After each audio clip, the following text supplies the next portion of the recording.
Hi, Seth Carr here again with Zeal Construction SaaS, and I'm making this video to talk with you about architects and engineers in Colombia, how they are different from maestros de obras oficiales.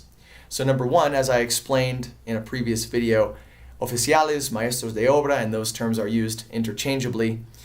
They are not required to have a license. They can get one in construction, they can have that formal education, but again, not required, and most of them don't have licensure, and most of them have learned construction with their hands rather than with formal study in school. An engineer, an architect in Colombia, 100% required, must have licensure.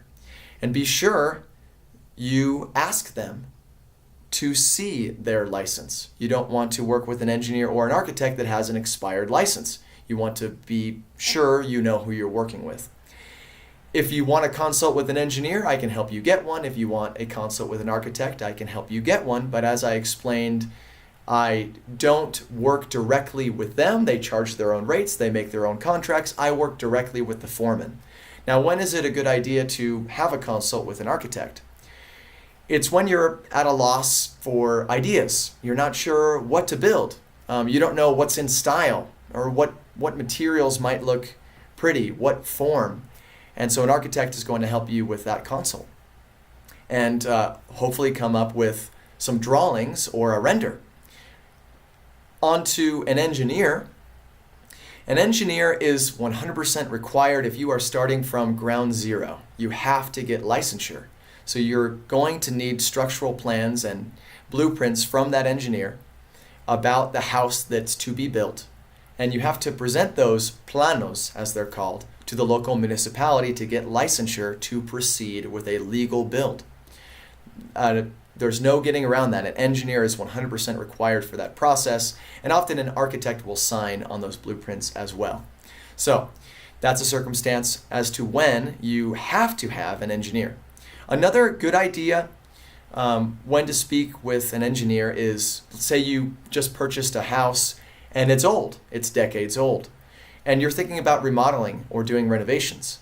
You want to know that that house doesn't have any structural problems.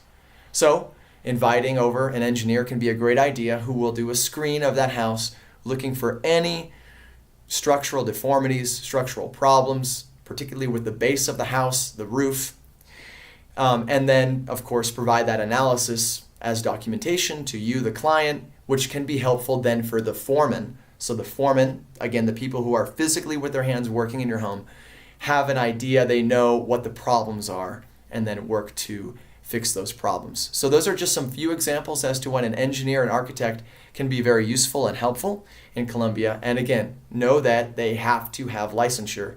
They've had the formal education going through university, and they are experienced licensed professionals.